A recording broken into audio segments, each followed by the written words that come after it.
Welcome back to Stelmo's Rants and Raves. I'm Stelmo. Let's jump right in there. So, I want to give congratulations to Governor Sanders. And there's an article today in Fox News, and okay, I'm a senior citizen, and I'm a senior citizen who pretty fairly religiously used to listen to Rush Limbaugh. And decades ago, Rush and his audience were talking about what was then dubbed the dumbing of America. And that's because Republicans and conservatives recognize that our schools were not doing what they're specifically put in place to do. And it seems that the more money we throw at the schools, the worse the students turn out. And the reason is because we pay these teachers exorbitant salaries and they don't really teach. They get tenure, a job for life, and it doesn't matter if they teach or not. And so, and this is one of the many reasons why I have such disdain for the Republican Party. This is not something new, what's going on. But Governor Sanders is the first one that I'm aware of that actually has changed the curriculum and has started getting her state back to actually teaching students. And this is such a welcome, welcome, welcome, welcome, welcome addition here to us all. It's such a rare event when we see Republicans. They know how to complain, they know how to talk, they know how to investigate. Other than that, they're not good for very much. They don't get too many bills passed. And, but Governor Sanders, and let me read this paragraph here. In 2026, 42.2% of students met proficiency standards, up from 36.9% in 2025. Mathematics proficiency increased from 36.4% in 2024 to 44.2% in 2026. Science proficiency rose from 35.6 to 44%. And English language arts proficiency climbed from 33.8% to 39.5%. And to what do we contribute this increase? And let me say, I still think the proficiency standards are way below where they should be. But nonetheless, they've changed the curriculum and they've gotten back to actually teaching the students. And as long as they keep that up, they're going to find out that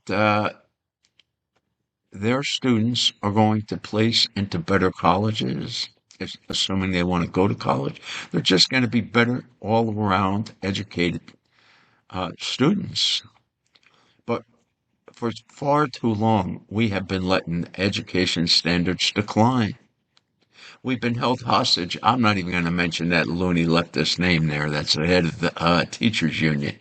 We've all seen her ugly butt parading herself around with nonsensical protests and things that they do. They do everything but teach. And they make sure that they extort plenty of money from the teachers' salaries to donate to uber leftist causes, even though in many cases the majority of the teachers are not uber leftist. Now, as a general rule, you don't see this in red states. It's the blue states that have these problems. But, for far too long, and I suppose when I'm at it, I might as well also give some kudos to President Trump for dismantling the Department of Education. Because it became the Department of Disinformation. They were not teaching students the things that students need to learn. And The Department of Education, what loony leftists do, they infiltrate these things when they're in power. They put all their people in the key positions, and Republicans never learn that they got to fire all of these people. Let them fight for their jobs back. But in the interim, you can turn things around and start teaching these students because you know what? If we don't wake up and smell the coffee real soon, our poor education standards are going to cause us to head towards third world nation status because we're not going to have enough educated people. I mean, it's sad today when you talk to a lot of young people that they don't really understand finances. They don't understand taxation. They don't understand any of it. And when they don't understand it, they can't tell if it's doing the right thing or the wrong thing. And that's when it becomes, or that's when it starts doing the wrong thing, and nobody's any wiser. But this is a problem that's been known. Like I said, I listen. I mean, God, goodness gracious, Russia's been gone far too long, and certainly there's a void in all of us ditto heads days uh, in missing him. But it's important to note that the dumbing of America has been a concept for decades, and the Republicans have done nothing. Nothing, nothing, nothing. They've allowed it to fester, even in, I hate to say it, red states. I live in Florida. I've talking to some high school graduates, and I'm going to here to tell you, these, I hate to use the word ignorant, but they're not very well educated. And that's all by design because we need an educated class. And there's another issue here or a sub issue that has to be talked about when we discuss this, and that's the changing of our language. I know Republicans always get infuriated when the left comes up with new terms to describe old things. And the reason that they're using new terms or they're just changing the definitions of terms. Like Biden was so famous. Well, once we reached 2 straight quarters of negative GDP, by the old definition, that was a recession. But my God, you can't be a president who is responsible for a recession. So we just have to change the definition. So it's no longer 2 consecutive quarters of negative GDP. And now it's the consensus of experts or some nonsense like that they use. And we all know how the left uses this consensus of people. They always have their loony leftists ready to sign on the dotted line. Look at all those people who signed saying the Hunter Biden laptop was communist Russian disinformation. No, it wasn't. And these people are liars, and unfortunately, they do not become the pariahs of society that they should become. In the early years of our country, uh, a man's word uh, had the value of gold to them. And, one area that uh, I always think about and sometimes like to comment on is if you read uh, the rules of professional conduct for attorneys, you'll see, at least here in Florida, and I suggest that all the states have similarly worded rules of professional conduct. It's a violation of the rules for attorneys to lie. And certainly there was a point in our country, and not that long ago, when if a lawyer was lying, they were prosecuted. I know of one lawyer in my county, and again, this goes, I guess, suggests maybe 30 years ago, was brought up on charges by the Florida bar because this lawyer lied to another attorney. And of course, that's really bad. An attorney lying to the general public, that's not as bad anymore. And actually, if you're an attorney in politics, and most of our politicians are lawyers, they lie like a sieve. And there's nobody is found violating these rules of professional conduct too much anymore. Lawyers lied through their teeth, but there's no repercussions. So there's no reason to tell the truth. In the beginning uh, years of our country. You know, if a person lied to someone, the problem that they might face is they might have been challenged to, let's say, a duel, sort of like, was it Burby Aaron? Because a man's word was so important. But today our politicians lie like nothing. And they're certainly lying to us when it comes to the education in this country. Or I'm not going to say all, but the vast majority of our universities and colleges have been co-opted. They're receiving hundreds of millions of dollars of money from Muslim Middle Eastern countries, and they're poisoning the minds of the students against Israel. The amount of anti-Semitism, and this is by design. And of course, let me say, Israel's complicit as well because they're doing a lot of things outside their own borders that they shouldn't be doing. And unfortunately, I break the Israelis into two groups. You have the bad group, which is the Zionists, and then you have your regular, ordinary people. And, I don't think the ordinary Israeli should have to suffer, as they're often being forced to, but they have to live through these constant missile attacks or drone attacks, call it whatever you want, a bombing or whatever. But from day to day, they just hope they make it through alive. And it's just sad. But anyway, I know I'm getting off topic here, and I apologize for that. But, uh, getting back to this, I want to again laud Governor Sanders. She's saying that this is now a very good blueprint for the other states to take. I couldn't agree more. But let me ask you this question. You know, who's really doing anything? Governor Sanders is, so far as I know, the only person who's saying, hey, look, we have to get our students back to learning, not learning this woke nonsense that they're being taught or they're being brainwashed. They're not really being educated. They're being brainwashed.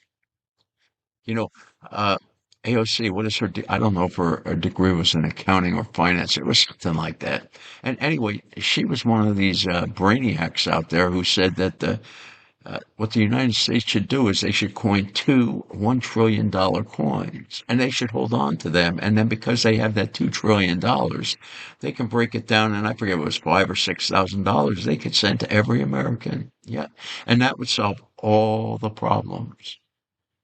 Just like raising the minimum wage solves all the problems. Yeah, right. All it does is, of course, it creates more unemployed people.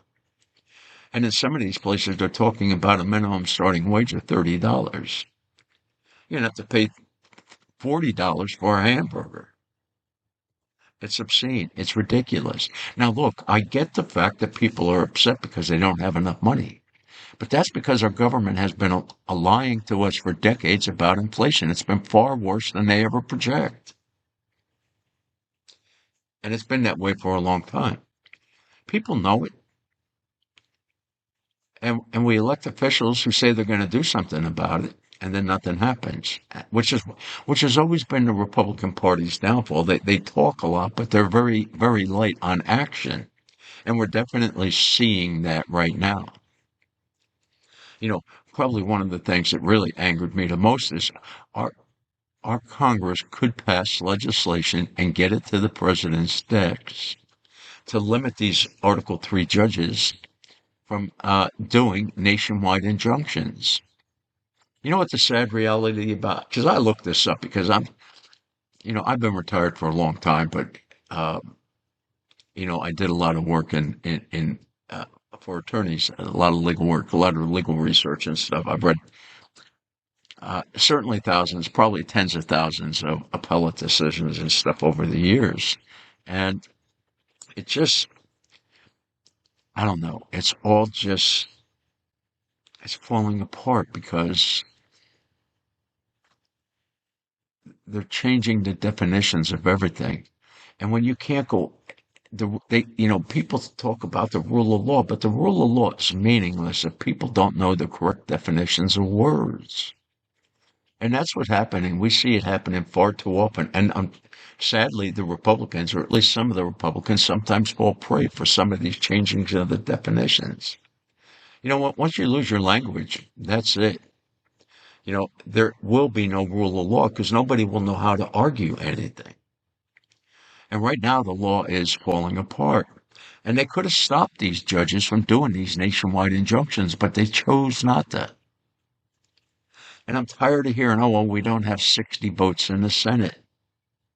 I get that, but it's called pushback. Put these people on record as voting against these things. I don't understand why the Republicans can't put forth a clean Save America Act. Why do they have to add these other things that make it a problem? Just do a very clean, nothing in there about any kind of transitioning for woke nonsense, whatever it is that they have added in this bill, or none of the other add-ons. Take them all out and just do the Save America Act. And they need to consistently when you have an item where 70 to 80% of Americans in both parties believe it's time to have identification to vote, why is it so hard, especially with the Republicans in charge, to get it? I'll tell you why. It's because they're corrupt. That's the only reason why. They realize that they may lose money coming into their coffers if they pass this thing, and they don't want to do it. And in the meantime, our country is falling deeper and deeper into this socialist trap, and at some point, they'll take over because there is no pushback. None. But Governor Sanders, again, I'm going to be closing this. I've been way too long, but I do really want to thank you for changing the curriculum, getting it back to where these students are being taught the necessary things that they're going to be able to or have to use in their life going forward. So I applaud you. I hope other states look at this and enact similar education programs, and let's start educating our students. And if the teachers don't like it, let's just fire them and find teachers that really want to teach. And with that, I wish you all a good day. Stay safe. It's a crazy world out there. It gets crazier by the day.